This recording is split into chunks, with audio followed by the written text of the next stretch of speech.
Next point बघा. Earth's gravitational force.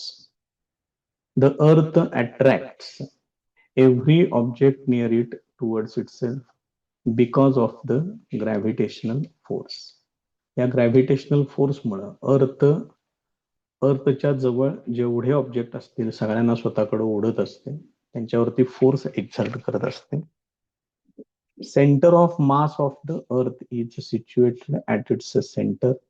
So, the gravitational force on any object due to the earth is always directed towards the center of the earth. हा जो काही gravitational force आहे त्याची direction त्यांनी कशी सांगितलेली आहे. This gravitational force is directed towards the centre of the अर्थ. याचं कारण त्यांनी असं सांगितलं की अर्थ ही स्पेरिकल आहे, त्यामुळे त्याचा सेंटर ऑफ मास कुठे येणार, अर्थ त्या स्पिअरच्या सेंटरला येणार. त्यामुळे तो फोर्स सुद्धा directed towards the centre of the earth असेल. Because of this force an object falls vertically downwards on the earth. त्यामुळे कोणतीही बॉडी अर्थच्या सरफेसवरती पडताना ती नेहमी व्हर्टिकली डाऊनवर्ड्स वरून खाली पडेल. तो ऑब्जेक्ट पडताना अर्थच्या सरफेसवरती, जर समजा तुम्ही अर्थचा सरफेस अगदी एक्झॅक्टली लाईन्स परपेंडिक्युलर काढूनच जर दाखवायचे असतील तर बघा हे कशा पद्धतीने येईल ती. हा जर अर्थचा सरफेस तुम्ही जर कन्सिडर केला तर याच्यावरती ऑब्जेक्ट पडताना हा असाच पडणार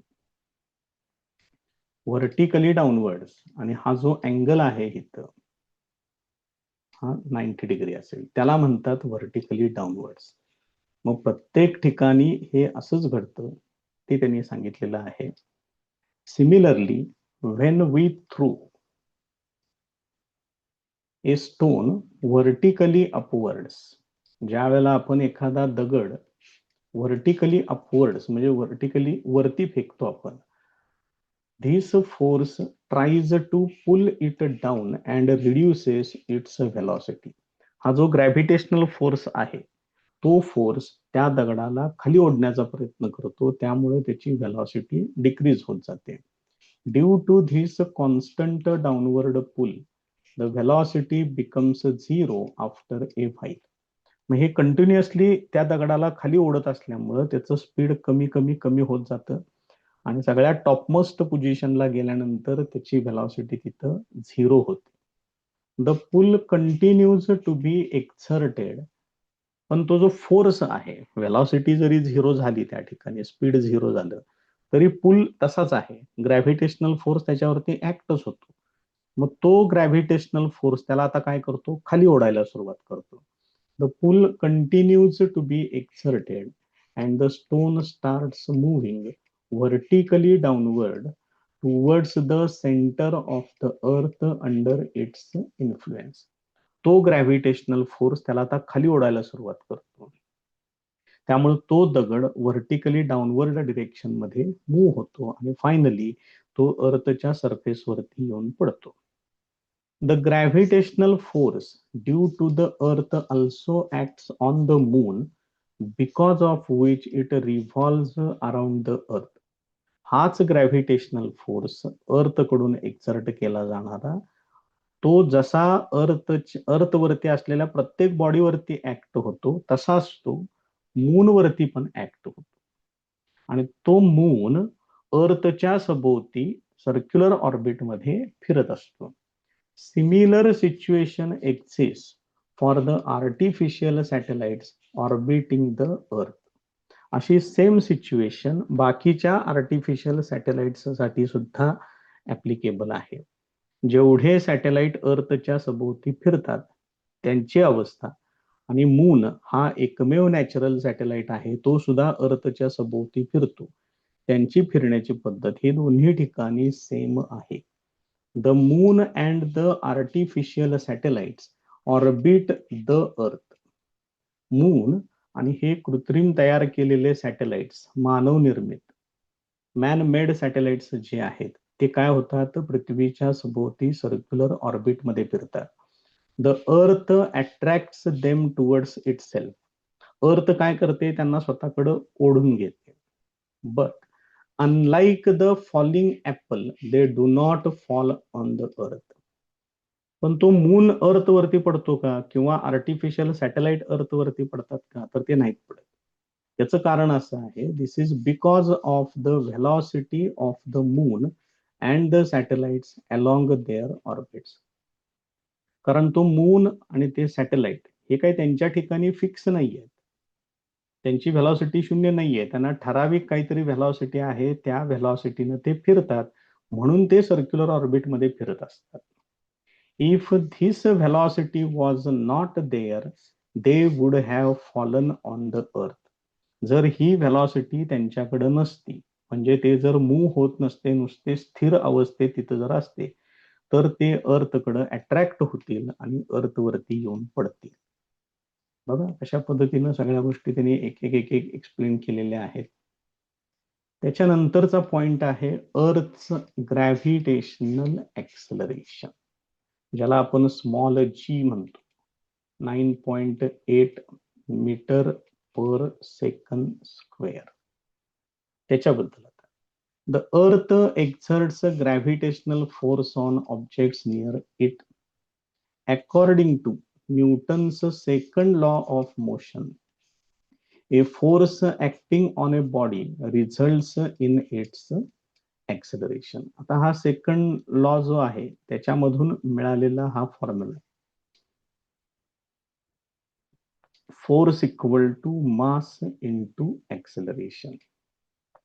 मग जर तुम्ही फोर्सला ग्रॅव्हिटेशनल फोर्स म्हणत असाल, तर ऍक्सेलरेशनला ग्रॅव्हिटेशनल ऍक्सेलरेशन किंवा ऍक्सेलरेशन ड्यू टू ग्रॅव्हिटी असं कन्सिडर करायचं. बघा पुढे काय म्हटलंय, thus the gravitational force due to the earth on a body results in its acceleration. This is called as acceleration due to gravity and is denoted by small g. Now acceleration is a vector quantity. हे acceleration vector quantity आहे. As gravitational force on any object due to the earth is directed towards the center of the earth, the direction of acceleration due to gravity is also directed towards the center of the earth, that is vertically downwards. एकदम simple काम आहे. हे acceleration जे आहे ती vector quantity आहे, force सुद्धा vector quantity आहे. मग हे ग्रॅव्हिटेशनल फोर्सची डिरेक्शन कशी आहे, it is directed towards the centre of the अर्थ. मग ऍक्सेलरेशनची पण डिरेक्शन तीच असणार आहे. त्याच्यासाठी त्यांनी या फॉर्म्युल्याचा वापर केलेला आहे आणि याच्यामध्ये त्यांनी असं सांगितलंय, ऍक्सेलरेशन वेक्टर क्वांटिटी आहे, फोर्स पण वेक्टर क्वांटिटी आहे, ग्रॅव्हिटेशनल फोर्सची direction towards the centre of the earth आहे, त्यामुळे या ऍक्सेलरेशन ड्यू टू ग्रॅव्हिटीची डिरेक्शन सुद्धा directed towards centre of the earth असेल. Value of G on the surface of the earth. आत्ताच आपण लिहिलं होतं बघा, स्मॉल जी ची व्हॅल्यू जी तुम्हाला माहिती आहे ती एवढी आहे, पण ही व्हॅल्यू फाइंड आउट केलेली आहे, त्याच्यासाठी फॉर्म्युले वगैरे वापरलेले आहेत. काय काय घेतलेलं आहे बघा, पहिल्यांदा घेतलेला आहे न्यूटन्स लॉ ऑफ ग्रॅव्हिटेशन. तो काय आहे, ग्रॅव्हिटेशनल फोर्स कॅपिटल जी घेतलेला आहे, हे अर्थचं मास घेतलेलं आहे, त्याच्यानंतर हे बॉडीचं मास घेतलेलं आहे, डिव्हायडेड बाय आर स्क्वेअर, म्हणजे ती बॉडी आणि अर्थचा सेंटर यांच्यातलं डिस्टन्स स्मॉल आर घेतलं. आता त्या बॉडीचं वेट म्हणजेच त्याच्यावरती ऍक्ट होणारा ग्रॅव्हिटेशनल फोर्स, त्याचा फॉर्म्युला असा आहे. मग हा सुद्धा ग्रॅव्हिटेशनल फोर्सच आहे, हा पण ग्रॅव्हिटेशनल फोर्सच आहे. डाव्या बाजू सेम आहेत, उजव्या बाजू इक्वेट करून घ्या.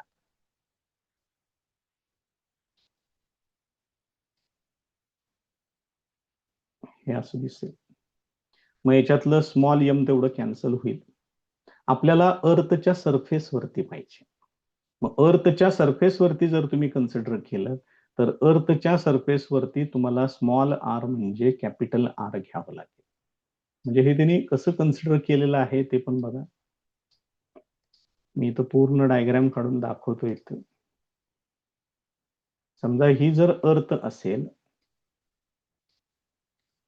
अर्थचा सेंटर जर तुम्ही या ठिकाणी कन्सिडर केला आणि सुरुवातीला ती बॉडी आपण जर इथं कन्सिडर केली, ह्या बॉडीचं मास आहे स्मॉल एम, अर्थचं मास आहे कॅपिटल एम, त्याच्यानंतर अर्थची रेडियस घेतोय मी कॅपिटल आर. मग आता हा सेंटर आणि ही बॉडी हे जर मी जॉईन केलं तर हे डिस्टन्स मी काय कन्सिडर करतोय, स्मॉल आर कन्सिडर करतोय. मग त्यावेळेला फॉर्म्युला कसा येणार, तर त्यावेळेला फॉर्म्युला हा असा येणार. कॅपिटल जी घ्यावं लागेल, अर्थचं मास कॅपिटल एम, त्या पार्टिकलचं मास स्मॉल एम, दोघांच्यातलं डिस्टन्स स्मॉल आर, त्याचा स्क्वेअर. आणि वेटचा हा फॉर्म्युला आहे. वेट म्हणजे ग्रॅव्हिटेशनल फोर्सच असते. मग हे दोन्ही इक्वेट केले, यातलं स्मॉल एम कॅन्सल झालं, हे असे येते. आता ही बॉडी मला अर्थच्या सरफेसवर पाहिजे, इथं पाहिजे मला. म्हणजे मग मला काय करावं लागेल, त्या बॉडीला इथून इथं आणावं लागेल. मग इथं आणल्यानंतर अर्थचा सेंटर आणि बॉडी यांच्यातलं डिस्टन्स किती असणार आहे, हे फक्त एवढंच डिस्टन्स असणार आहे. मग हे डिस्टन्स म्हणजे कोण असणार आहे, अर्थची रेडियस. म्हणून इथं small R equal to capital R हे त्या ठिकाणी घेतलेलं आहे. On the surface of the earth इथं म्हटले बघा, small R equal to capital R. मग या फॉर्म्युल्यामध्ये स्मॉल आरच्या ठिकाणी कॅपिटल आर वापरा, मग हा फॉर्म्युला मिळतोय.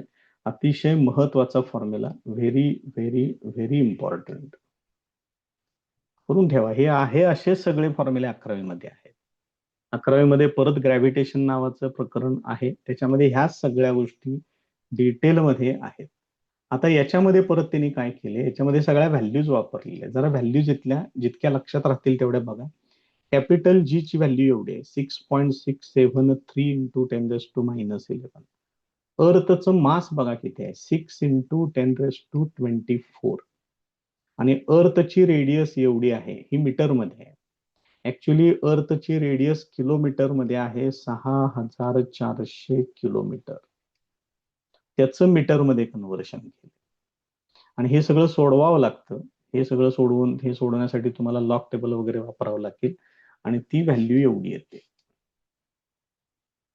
मग या ऍक्सेलरेशन ड्यू टू ग्रॅव्हिटीच्या फॉर्म्युल्यामध्ये मास येतं, रेडियस येतं. हे कुणाचं मास आणि रेडियस आहे, अर्थचं रेडियस आणि मास आहे. So this acceleration depends only on the mass capital M and radius r of the earth. हे ऍक्सेलरेशन ड्यू टू ग्रॅव्हिटी हे फक्त आणि फक्त अर्थचं मास आणि रेडियस वरती अवलंबून आहे. Hence acceleration due to gravity at a point on the earth is the same for all objects. त्यामुळे हे जे ऍक्सेलरेशन ड्यू टू ग्रॅव्हिटी आहे ते अर्थ वरती सगळ्या बॉडीज साठी सेम आहे. It does not depend on the properties of the object. त्या ऑब्जेक्टच्या प्रॉपर्टीवरती काहीही अवलंबून राहत नाही. तुम्ही जरी साधी सुई जरी कन्सिडर केली, त्याच्यावरती ऍक्ट होणारं ऍक्सेलरेशन ड्यू टू ग्रॅव्हिटी, आणि मोठा ट्रक जरी कन्सिडर केला त्याच्यावरती ऍक्ट होणारं acceleration due to gravity same असतं.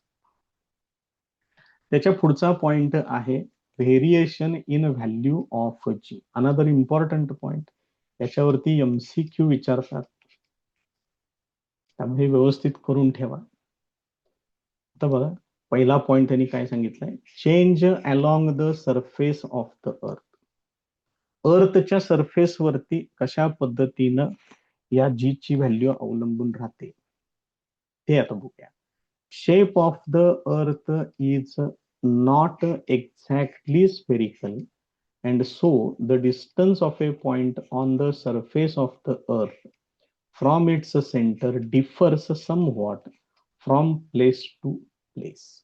बघा त्यांनी काय म्हटलंय, अर्थचा आकार एक्झॅक्टली स्फेरिकल नाही, त्यामुळं अर्थच्या सरफेसवरचा कोणताही पॉइंट जर तुम्ही कन्सिडर केला, तो त्याची जागा बदला, तर त्याचं सेंटर पासून असणारं डिस्टन्स सगळीकडे सेम नसतं.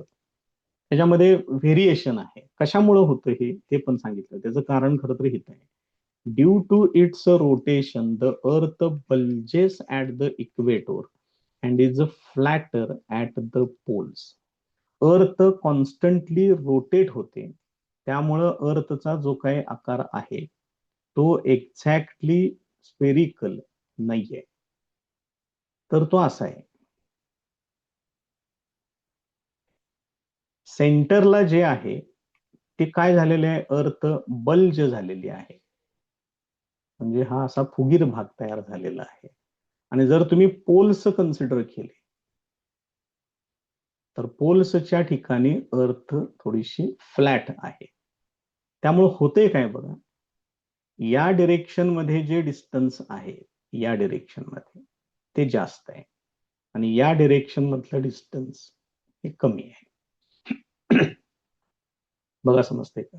मग जसं जर समजा मी इथे एक पॉइंट घेतला ए, इथं पॉइंट घेतला बी, जर आपण ए कडून बी कडे जर गेलो तर काय होणार आहे, रेडियस इथं सगळ्यात जास्त आहे एच्या ठिकाणी, इथं काय होणार आहे ती कमी असणार आहे, इथं काय होणार अजून कमी होणार. मग आपला फॉर्म्युला काय आहे, G equal to GM upon R square असा फॉर्म्युला आहे. मग रेडियस काय होते, कमी कमी कमी होत चालले. मग ऍट इक्वेटोर रेडियस सगळ्यात जास्त आहे. रेडियस जिथं सगळ्यात जास्त असेल तिथं डिनॉमिनेटर वाढणार, छेद वाढणार, त्याचा छेद वाढला की ही व्हॅल्यू कमी होते, कारण ही इनव्हर्सली प्रोपोर्शनल आहे. त्यामुळं इक्वेटोरच्या ठिकाणी, ह्याला इक्वेटोर असं म्हणतात. काय आहे हा प्रकार, इक्वेटोर. आणि हा जो रिजन आहे इथला, दीज आर द पोल्स. मग जर तुम्ही इक्वेटोर वरती जर असाल तर रेडियस सगळ्यात जास्त असेल, त्या ठिकाणी ऍक्सेलरेशन ड्यू टू ग्रॅव्हिटी कमी असेल. इक्वेटोर कडून तुम्ही पोल्स कडे गेलात तर रेडियस कमी होत जाते. रेडियस कमी झाली तर जी ची व्हॅल्यू वाढते. पोल्सच्या ठिकाणी जी ची व्हॅल्यू सगळ्यात जास्त असते. आता हे सगळं आपण डायग्राम वरून सांगितलं, तर ह्याने काय काय सांगितलंय ते बघा. So its radius is largest at the equator, आताच आपण सांगितलं, and smallest at the poles. Therefore, the value of G is thus highest at the poles and decreases slowly with decreasing latitude. It is the lowest at the equator. आता इथे एक शब्द आलाय बघा, latitude. त्याच्याबद्दल आपण बघू. त्याच्या आधी अजून एक किरकोळ फक्त, जी ची व्हॅल्यू पोल्सच्या ठिकाणी सगळ्यात जास्त आहे आणि इक्वेटोरच्या ठिकाणी सगळ्यात कमी आहे. Very very very important point, हे एमसीक्यू ला विचारतात. आता जो लॅटिट्यूड शब्द जो सांगितलेला आहे तो जरा बघा. याच्यातलं मी बराचसा पार्ट इथला काढून टाकतोय, मला जेवढं पाहिजे महत्वाचं तेवढंच मी ठेवतो इथं. आता तर लॅटिट्यूड म्हणजे काय असतं बघा. समजा मी जर अशी लाईन ड्रॉ केली इथं, तर या लाईननं या इक्वेटोर बरोबर केलेला हा जो अँगल आहे याला म्हणतात लॅटिट्यूड.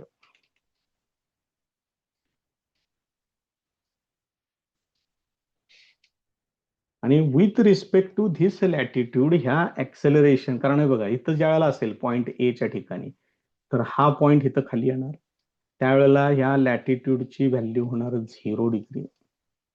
ज्या वेळेला ए पासून तुम्ही बी पर्यंत येणार त्यावेळेला काय होणार, हा फाय एवढा होणार, इथे येणार five equal to 90 degree.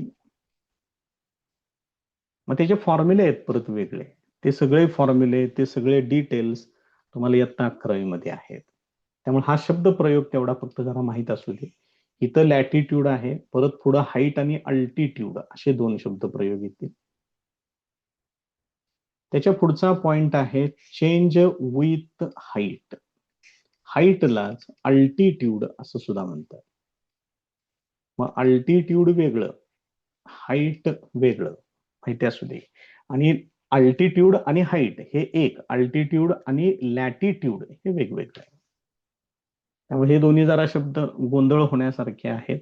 Latitude म्हणजे तो अँगल आहे, अल्टिट्यूड म्हणजेच हाईट. आता बघा काय म्हटलं त्याने, as we go above the earth's surface the value of r in equation increases and the value of g decreases. आता बघा आपण मगाशी फॉर्म्युला व्हेरीफाय केलेला आहे, तो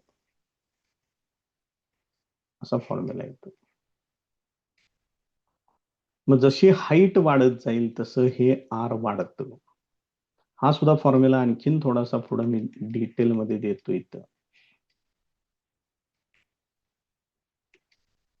हे स्मॉल आर म्हणजेच आर प्लस एच ब्रॅकेटचा स्क्वेअर असा फॉर्म्युला येतो. त्यामुळे जसं तुम्ही हाईट वाढवाल तसं एच वाढेल, एच वाढलं की ही पूर्ण टर्म वाढेल, साहजिकच जी ची व्हॅल्यू काय होणार, डिक्रीज होणार. हे लक्षात ठेवा relations. However, the decrease is rather small for heights which are small in comparison to the Earth's radius. जर ही h ची व्हॅल्यू रेडियस पेक्षा, अर्थच्या रेडियस पेक्षा जर कमी असेल तर होणारा डिक्रीज हा खूप कमी असतो म्हणून सांगितले. म्हणजे जर हे h very very very small as compared to R असेल तर जी मध्ये होणारा डिक्रीज तो खूप कमी असतो असं त्यांनी सांगितले. वाक्य थोडस समजायला अवघड आहे, याच्यावरून ते बऱ्यापैकी क्लिअर होऊन जाईल. त्याच्या पुढे बघा आता काय म्हटलंय त्यांनी, चेंज विथ द डेप्थ सांगितलंय. आता आपल्याला काय करायचं आहे, आता अर्थच्या सरफेस कडून अर्थच्या सेंटर कडे जायचं आहे. समजून घ्या काय प्रकार नेमका सुरू आहे ते. समजा मी जर हे अर्थ कन्सिडर केले, इथं अर्थचा सेंटर कन्सिडर केला, तर आतापर्यंत आपण काय केलेलं होतं बघा, इथं सेंटर, सेंटर पासून हे मी आलो सरफेस वरती, सरफेस पासून आपण हाईट पण कन्सिडर केलेली होती. म्हणजे समजा इथं जर मी पॉइंट कन्सिडर केला तर अर्थच्या सरफेस पासून हाईट ती एच, इथं अर्थचा सरफेस ती झाली रेडियस आर.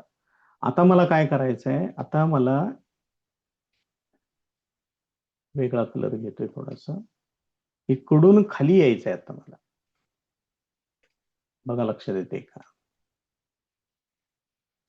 इकडून खाली यायचं आहे असं. म्हणजेच आपल्याला आता कुठं जायचं आहे, अर्थच्या सेंटरकडे जायचं आहे. आपल्याला साधारण असं वाटू शकते की अर्थच्या सेंटरकडे जसं जाईल, कारण बघा हाईटला सगळ्यात कमी होतं ऍक्सेलरेशन ड्यू टू ग्रॅव्हिटी ह्या ठिकाणी. जसं तुम्ही इकडे याल तसं ऍक्सेलरेशन ड्यू टू ग्रॅव्हिटी वाढते, सरफेस वरती ते सगळ्यात जास्त असते. आता तुम्ही सेंटरकडे जसं जाल तसं आपल्याला वाटेल की फोर्स वाढतो, ऍक्सेलरेशन ड्यू टू ग्रॅव्हिटी वाढते, तसं नाही. अर्थच्या सेंटरकडे जाताना सुद्धा acceleration due to gravity decrease होते. अतिशय महत्वाचं conclusion. The value of small g decreases as we go deep inside the earth. जर तुम्ही अर्थ मध्ये अर्थच्या सेंटरकडे जर जायला लागला तर मग मात्र ही जी ची व्हॅल्यू डिक्रीज होते. Important. Now every planet and satellite has a different mass and radius. प्रत्येक प्लॅनेटसाठी मास वेगळा आहे, रेडियस वेगळा आहे. Hence according to this equation values of G on their surfaces are also different. Planet बदलला की मास बदलणार, रेडियस बदलणार, जी ची व्हॅल्यू पण बदलणार. आता त्यांनी मूनच्या सरफेसवर काय सांगितलं बघा, on the moon it is about 1/6 of the value on the अर्थ. लक्षात ठेवा, मूनच्या सरफेस वरती ऍक्सेलरेशन ड्यू टू ग्रॅव्हिटी किती आहे, अर्थच्या सरफेस पेक्षा 1/6 टाइम्स, एवढं कमी आहे तिथं. त्यामुळे तुम्ही याच्यामुळे काय करू शकता बघा, as a result using the same amount of force we can jump 6 times higher on the moon as compared to that on the earth. या वाक्याचा अर्थ समजतोय का बघा. असं रिलेशन आहे तिथं ऍक्सेलरेशन ड्यू टू ग्रॅव्हिटीचं. त्याच्यामुळे तुम्ही काय करू शकताय, तुम्ही अर्थवरती असताना सिंपल आपण जे उड्या मारतो ते, समजा तुम्ही जर 2 फूट उंच जर उडी मारू शकत असाल, सहज आहे अशा पद्धतीनं, तर तेवढ्याच ताकदीनं मूनच्या सरफेसवरती तुम्ही 6 टाइम्स हायर जंप घेऊ शकताय. मग अर्थच्या सरफेसवरती जर 2 फूट असेल तर मूनच्या सरफेसवर तुम्ही 12 फूट उंच उडी घेऊ शकताय. हे कशामुळं? फक्त आणि फक्त ऍक्सेलरेशन ड्यू टू ग्रॅव्हिटीमुळे. त्यामुळे हे जरा माहिती असू देत, रिलेशन्स काय काय सांगितलेत त्यांनी ते. त्याच्या पुढचा पॉइंट आहे mass and weight. Another important point. हा डिफरन्स माहितीच पाहिजे आपल्याला. Mass is the amount of matter present in the object. Mass काय सांगतं तुम्हाला? एखादा ऑब्जेक्ट जर तुम्ही घेतला तर त्याच्यामध्ये किती मॅटर, किती वस्तू संचय आहे हे तुम्हाला सांगेल. फॉर एक्झाम्पल, मी दुकानातून 1 किलोग्रॅम साखर विकत आणली, तर 1 किलोग्रॅम हे मास आहे. तेवढी साखर आपण तिथून घेऊन येतो. SI unit of mass is kilogram. त्याचं SI युनिट किलोग्रॅम आहे. Mass is a scalar quantity. He scalar quantity आहे, त्याला डिरेक्शन नाही. It's value is same everywhere. हे मास सगळीकडे सारखंच असतं. तुम्ही अर्थ वरती घ्या, मून वरती घ्या आणि कुठल्या सॅटेलाइट प्लॅनेट वरती न्या, ही व्हॅल्यू सेम राहते. Its value does not change even when we go to another planet. तुम्ही दुसऱ्या प्लॅनेट वरती जरी गेलात तरी सुद्धा ही व्हॅल्यू बदलत नाही. According to Newton's first law, it is the measure of inertia of an object. न्यूटनच्या फर्स्ट लॉ नुसार मास म्हणजे इनर्शिया आहे. जितकं मास जास्त, higher the mass higher is the inertia. सगळे पॉइंट्स करून ठेवा. याच्यावरून तुम्ही मास आणि वेट मधला डिफरन्स लिहू शकता, जो परीक्षेमध्ये विचारून झालेला आहे. त्यामुळे हे व्यवस्थित करा. त्याच्या पुढचा पॉइंट, मासचा अपोजिट किंवा मास आणि काय गोंधळ होणाऱ्या ज्या गोष्टी आहेत ते बघूयात. मासला शुद्ध मराठीमध्ये वस्तुमान असं म्हणतात आणि वेट म्हणजे वजन. The weight of an object is defined as the force. Weight हे ग्रॅव्हिटेशनल फोर्स आहे. Force with which the earth attracts the object. त्यामुळे वेट हे त्या बॉडीवरती अर्थनं एक्झर्ट केलेला ग्रॅव्हिटेशनल फोर्स आहे. आणि मास काय आहे? Mass represents the amount of matter present in the object. दोन्हीमध्ये खूप मोठा फरक आहे. The force on an object of mass m on the surface of the अर्थ can be written using the equation. हा फॉर्म्युला वापरतात, मगाशी वापरलेला. W म्हणजे weight, weight equal to mg. हा नेहमी आपण वापरतो फॉर्म्युला त्याचा. वेट काय आहे म्हणून सांगितलं? फोर्स आहे म्हणून सांगितलंय. याचा अर्थ ती व्हेक्टर क्वांटिटी आहे. It is a vector quantity. जर ती व्हेक्टर क्वांटिटी असेल तर त्याला डिरेक्शन असेल. Its direction is towards the centre of the earth. Mass scalar quantity होती, त्यामुळे त्याला डिरेक्शन नाही. मासचं SI युनिट होतं किलोग्रॅम. याचं SI युनिट आहे न्यूटन, कारण हा फोर्स आहे. Now as the value of G, ह्याच्यात काय येतं? Force equal to gravitational force म्हणजेच वेट इक्वल टू mg येतं. याच्यामध्ये स्मॉल g. मग स्मॉल g सगळीकडे सेम नसतं, ते बदलतं. As the value of G is not same everywhere, the weight of an object changes from place to place though its mass is constant everywhere. त्याचं mass constant आहे, म्हणजे याच्यातली m ची value constant आहे, पण G ची value जागा बदलले की G ची व्हॅल्यू बदलते. त्यामुळे साहजिकच त्याचं जे वेट आहे ते पण बदलतं. आता 1 किलोग्रॅमचं वेट किती येतं? तर हे झाली m ची व्हॅल्यू आणि ही झाली G ची व्हॅल्यू. G ची व्हॅल्यू आहे 9.8. वेट किती येतं 9.8 न्यूटन. तुम्ही जे बाजारामध्ये जी वजन वगैरे जी बघता त्याच्यावरती डिस्प्ले असतात बघा, 1 किलोग्रॅम 2 किलोग्रॅम, तिथं सगळं किलोग्रॅम मध्ये सांगितलं जातं.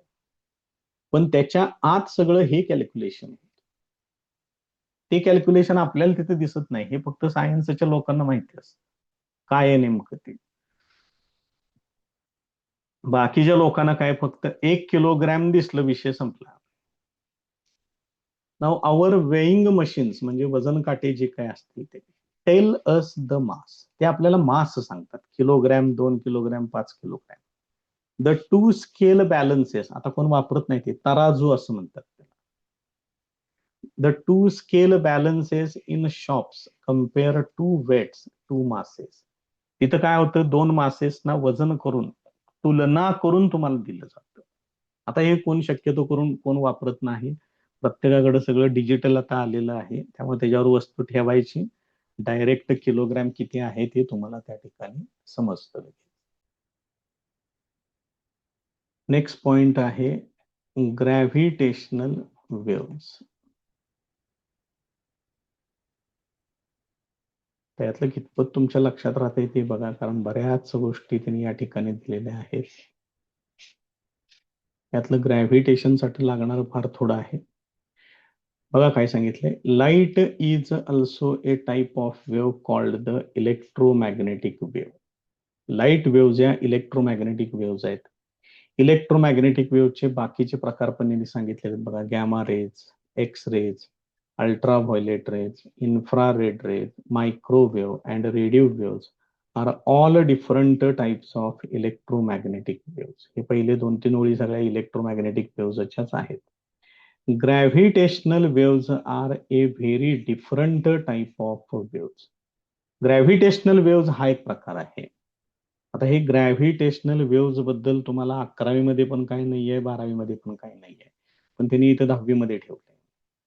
दे have been called the waves on the fabric of space time. Space टाइमच्या फॅब्रिक वरच्या या वेव्स असं त्यांनी सांगितलेलं आहे. फार पुढच्या गोष्टी आहेत या.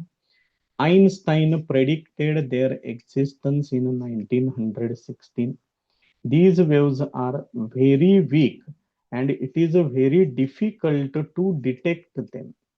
या वेव्ज अतिशय वीक असतात, त्यांची जास्त अँप्लिट्यूड एनर्जी नसते, त्यामुळं त्यांना डिटेक्ट करणं खूप अवघड आहे.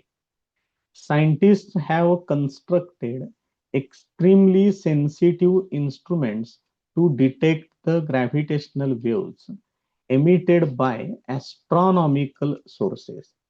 पण सायंटिस्ट लोकांनी काय केलेलं आहे, अशी खूप सेन्सिटिव्ह असलेली डिव्हाइसेस तयार केलेले आहेत, खूप सेन्सिटिव्ह इन्स्ट्रुमेंट्स डिझाईन केलेले आहेत, की ज्यांचा वापर करून वेगवेगळ्या ॲस्ट्रॉनॉमिकल सोर्सेस कडून बाहेर पडणाऱ्या ग्रॅव्हिटेशनल वेव्स डिटेक्ट करता येऊ शकतात. ॲस्ट्रॉनॉमिकल सोर्सेस म्हणजे काय आहे, तर अर्थ सोडून बाकीचे जे काही अवकाश असं ज्याला आपण म्हणतो, त्याच्यामध्ये असणारे वेगवेगळे ग्रह, तारे, बाकीचे काय काय धूमकेतू वगैरे सारखे ह्या ज्या सगळ्या वेगवेगळ्या गोष्टी आहेत, त्यानंतर त्याला काय गॅलेक्सी, आकाशगंगा वगैरे वगैरे बरंच काय काय म्हणतात बघा ते. हे अवकाशात फिरणाऱ्या ज्या काही काही गोष्टी आहेत त्यांना डिटेक्ट करण्यासाठी याचा वापर होतो. मग कुठेतरी न्यूज मध्ये वगैरे सांगतात बघा, असा एवढा मोठा मोठा दगड अर्थकडे एवढ्या स्पीडने येत आहे वगैरे वगैरे, त्याच्यामुळं अर्थला धोका आहे. हे सगळं डिटेक्ट करण्यासाठी याचा वापर होतो. तर ह्या वेगवेगळ्या इन्स्ट्रुमेंट्स पैकी एका इन्स्ट्रुमेंटचं त्यांनी नाव सांगितलंय लिगो, laser interferometric, laser interferometric gravitational wave observatory. लिगो interferometric gravitational wave observatory is the prominent one. फक्त हे माहित असू दे, एखाद्या वेळेस ह्याचं जर लॉंग फॉर्म वगैरे जर विचारला तर आपल्याला माहित असतं, ह्याच्यासाठी हा पॉइंट इथं इन्क्लूड केलेला आहे. नेक्स्ट पॉइंट बघा, फ्री फॉल. शब्दप्रयोग जरा व्यवस्थित बघा, त्याचा अर्थ काय घ्यायचा आहे नेमका तो समजून घ्या. We know that force of gravity due to the earth acts on each and every object. Force of gravity प्रत्येक बॉडीवरती ऍक्ट होते. When we are holding the stone in our hand, the stone in our hand, the stone was also experiencing this force. ज्या वेळेला आपण दगड हातामध्ये धरतो त्यावेळेला त्या स्टोन वरती सुद्धा हा फोर्स ऍक्ट होतो. But it was balanced by a force that we were applying on it in the opposite direction. आपण त्या दगडाला काय केलेलं असतं, हातात धरलेलं असतं. त्यामुळं आपल्या हाताकडून त्या फोर्स ऑफ ग्रॅव्हिटीच्या अगेन्स्ट फोर्स त्याच्यावरती ऍक्ट होतो आणि त्याला आपण ते बॅलन्स केलेलं असतं. As a result the stone remained at rest. त्यामुळे तो स्टोन आपल्या हातामध्ये रेस्ट पोझिशनला थांबतो. Once we release the stone from our hands. तर जर समजा आपण हातातनं तो दगड सोडला तर तो दगड काय होणार, वरून खाली पडणार. त्यावेळेला त्याच्यावरती ऍक्ट होणारा फोर्स कुठला, gravitational force. The only force that acts on it is the gravitational force of the अर्थ and the stone false down under its influence. आणि त्या ग्रॅव्हिटेशनल फोर्समुळे तो दगड वरून खाली पडतो. Whenever an object moves under the influence of the force of gravity alone, it is said to be falling freely. ही त्याची definition free फॉलची. एखादा object freely fall करतो म्हणजे काय, तर ज्या वेळेला त्या बॉडीवरती फक्त ग्रॅव्हिटेशनल फोर्सच ऍक्ट होतो. Force of gravity alone is acting on the body, then the body is said to be falling freely. Thus, the released stone is in a free fall. त्यामुळे आपण जो वरून खाली सोडलेला जो दगड आहे तो फ्री फॉल मध्ये आहे असं तुम्ही म्हणू शकता. In free fall, the initial velocity of the object is 0 and goes on increasing due to the acceleration due to gravity of the earth. सुरुवातीला तो दगड ज्यावेळेला तुम्ही सोडता हातातून त्यावेळेला त्याचं स्पीड असतं 0, त्याची व्हेलॉसिटी 0 असते. जसं ते अर्थकडं अट्रॅक्ट होतं तसं त्याची व्हेलॉसिटी वाढत जाते. हे वाढण्यापाठीमागं कारण काय, अर्थचं acceleration due to gravity. So during a free fall, the frictional force due to air opposes the motion of the object and a buoyant force also acts on the object. ज्या वेळेला तो दगड वरून खाली पडतो त्यावेळेला जे सराउंडिंग एअर मीडियम आहे ते त्याच्यावरती फ्रिक्शनल फोर्स एक्सर्ट करतो. हा फ्रिक्शनल फोर्स कसा ऍक्ट होतो, अपवर्ड डिरेक्शन मध्ये ऍक्ट होतो. मी तुम्हाला एक साधं सिंपल एक्झाम्पल तुम्हाला देतो, कसा तो फ्रिक्शनल फोर्स ऍक्ट होतो ते पण बघू आणि एक एक्झाम्पल पण आपण त्याच्यामध्ये कन्सिडर करूया. समजा हा जर वॉटर ड्रॉप आहे, कलर थोडासा बदलतो मी त्याचा, थोडा मोठाच कन्सिडर केला मी, त्याशिवाय मला त्याच्यावरचे फोर्सेस दाखवता येणार नाहीये. ज्या वेळेला हा रेन ड्रॉप वरून खाली पडेल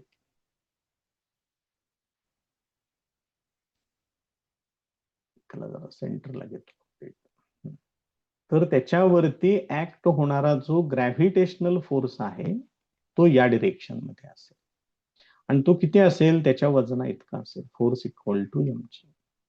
पण ज्यावेळेला तो असा वरून खाली कोसळतो त्यावेळेला काय होतं, या अपवर्ड डिरेक्शन मध्ये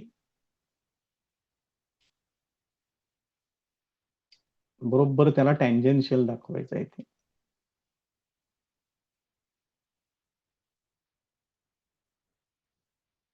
या डिरेक्शन मध्ये हे जे सराउंडिंग मीडियम असतं,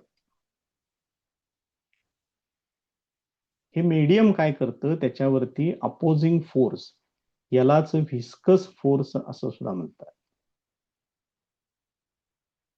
हा फोर्स या ग्रॅव्हिटेशनल फोर्सच्या किंवा त्याच्या मोशनच्या अपोजिट डिरेक्शन मध्ये ऍक्ट होतो.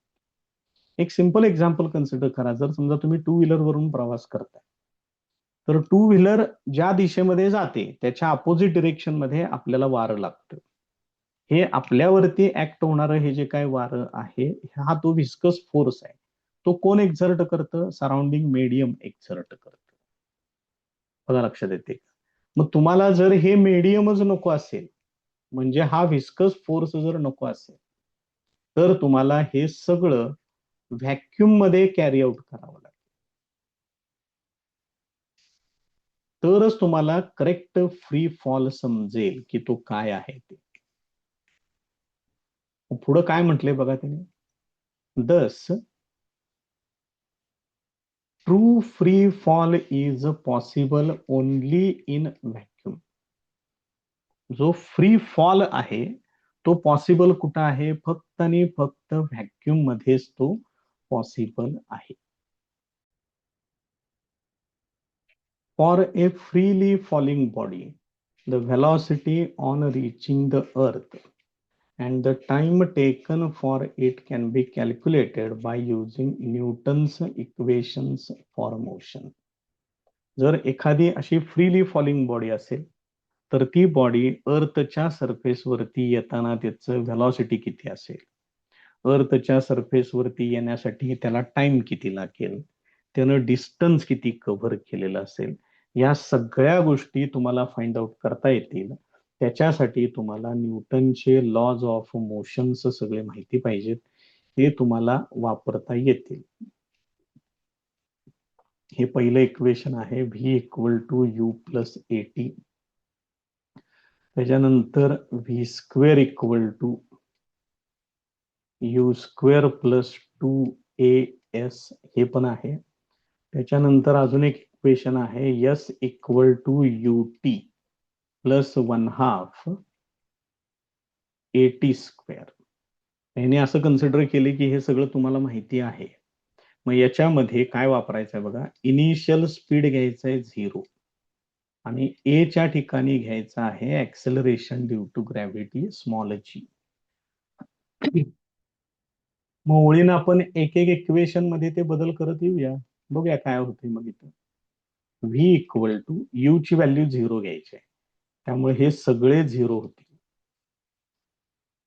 ए च्या ठिकाणी जी घेतलं तर इथं असेल v equal to g T.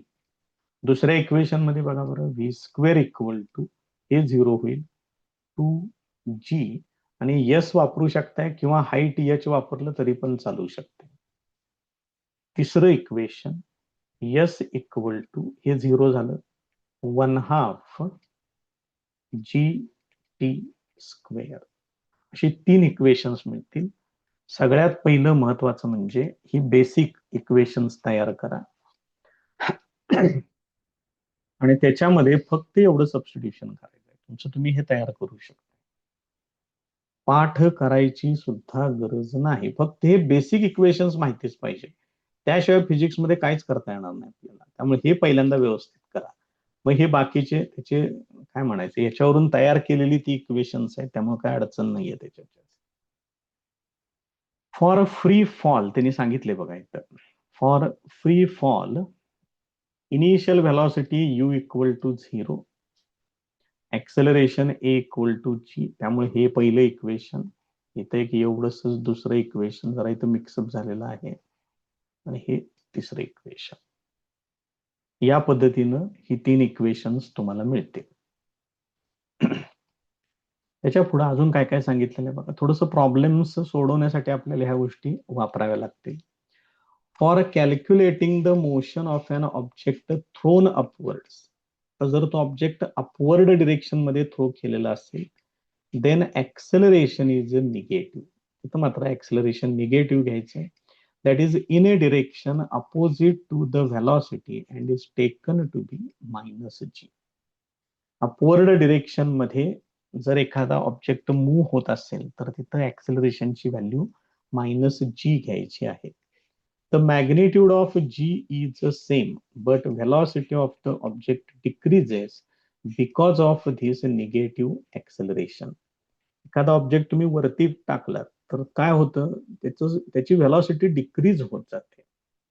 म्हणून तिथं ऍक्सेलरेशन काय पाहिजे, निगेटिव्ह पाहिजे. पॉझिटिव्ह ऍक्सेलरेशन मध्ये व्हेलॉसिटी वाढते, इथं व्हेलॉसिटी डिक्रीज होते, म्हणून ऍक्सेलरेशन निगेटिव्ह घेतात.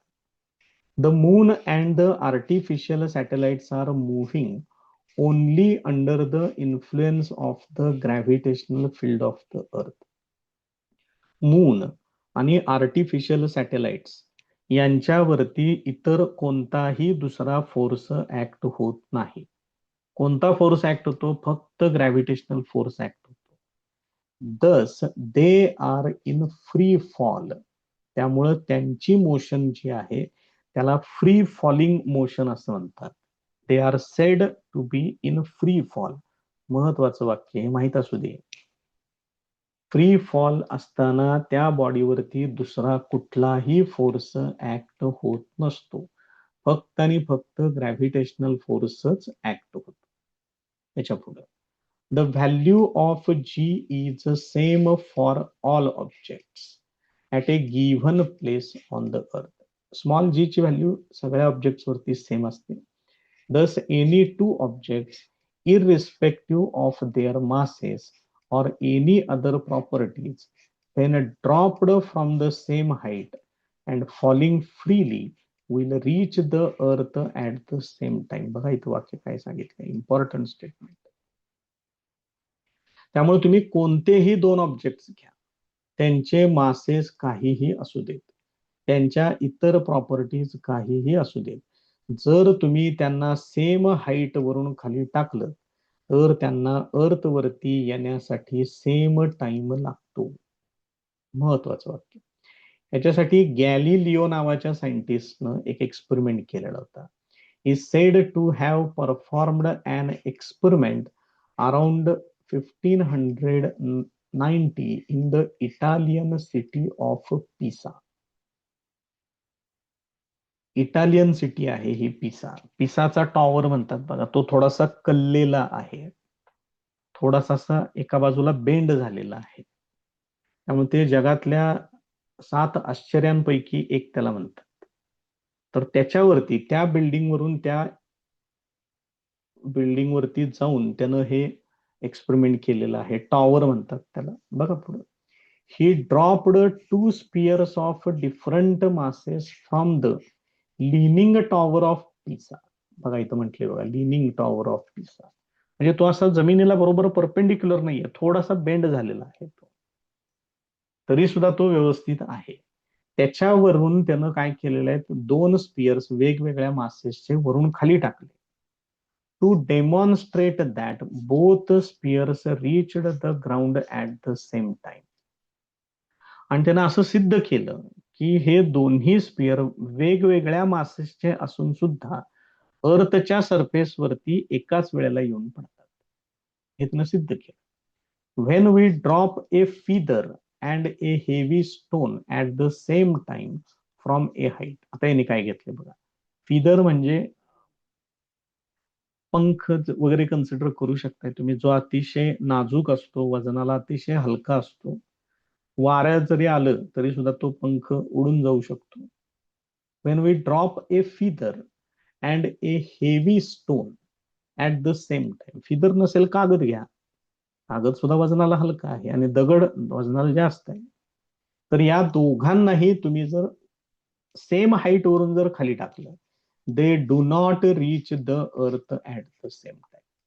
आता मात्र हे दोघं पण एका वेळेला खाली पडतील का, नाही पडणार. काय होणार, तो जो जर समजा तो पक्षाचा जो नाजूक पंख आहे त्याच्यावरती काय होणार आहे, बायोंट फोर्स ऍक्ट होणार आहे. लक्षात घ्या. बायोंट फोर्स म्हणजे काय, आजूबाजूचं वातावरण त्याच्यावरती फोर्स ऍक्ट करणार आहे. तो फोर्स त्या पिसाला कुणीकडे पण ढकलू शकतो. तो त्या पंख जे काय आहे ते, कागद असेल तर कागद हवेमध्ये तरंगत जाऊ शकतो. कागदाचा छोटासा तुकडा जरी तुम्ही घेतलात अगदी, तर तो सुद्धा असा तरंगत जाईल त्या ठिकाणी. हे जर पक्षाचं पंख वगैरे पीस वगैरे जर असेल तर तो सुद्धा काय होईल, हवेमध्ये तरंगेल. मग ते कशामुळे तरंगतो, तर त्याच्यावरती buoyant force act. And a frictional force due to air, त्याच्यावरतीच एक फ्रिक्शनल फोर्स एअरमुळं तो पण ऍक्ट होईल. And therefore it floats, floats म्हणजे तरंगणे, and reaches the ground slowly, आणि मग ते हळूहळू नंतर येऊन ते अर्थवरती पडेल. पण तोपर्यंत तो जो हेवी स्टोन आहे तो तो ऑलरेडी अर्थवरती येऊन पडलेला असेल. त्यामुळे हा जो फिदर आहे त्या फिदरला खाली यायला वेळ लागेल. And it will come down later than the heavy stone, त्या हेवी स्टोन पेक्षा तो खूप उशिरानं खाली येईल. The buoyant and the frictional forces on the stone are much less than the weight of the stone and does not affect the speed of the stone much. तर बघ, आता आपण कुणाबद्दल सांगितलं, सगळं या फिदर बद्दल सांगितलं. याच्यावरती बायॉन्ट फोर्स ऍक्ट होतो, याच्यावरतीच फ्रिक्शनल फोर्स पण ऍक्ट होतो. पण हे फोर्सेस दगडावरती ऍक्ट होतात का? ऍक्ट होतात, पण त्यांचं प्रमाण खूप कमी असतं. The buoyant and frictional forces on the stone are much less than the weight of the stone, त्या स्टोनचं वेट खूप जास्त असतं. त्यामुळे त्याच्या मोशनला, त्याच्या स्पीडला ते कोणताही परिणाम करत नाहीत. रिसेंटली, आता हे बघा किती इंटरेस्टिंग आहे, scientist performed this experiment in vacuum. Scientist लोकांनी हाच एक्सपेरिमेंट फिदर आणि स्टोनचा व्हॅक्यूम मध्ये करून बघितला, and showed that the feather and the stone Indeed reach the earth at the same time. Interesting. असं एखाद्या पक्षाचा पंख किंवा त्याचा पीस काढून घेतला आणि एक दगड घेतला आणि दोघांनाही सेम हाईट वरून खाली टाकलेला आहे, आणि कुठं केलाय एक्सपेरिमेंट? व्हॅक्यूम मध्ये केलाय. तिथं मात्र ऑब्झर्वेशन असं आहे की दोघही एकाच वेळी अर्थच्या सरफेस वरती पडतात. मग बघा किती इंटरेस्टिंग आहे सायन्स ते.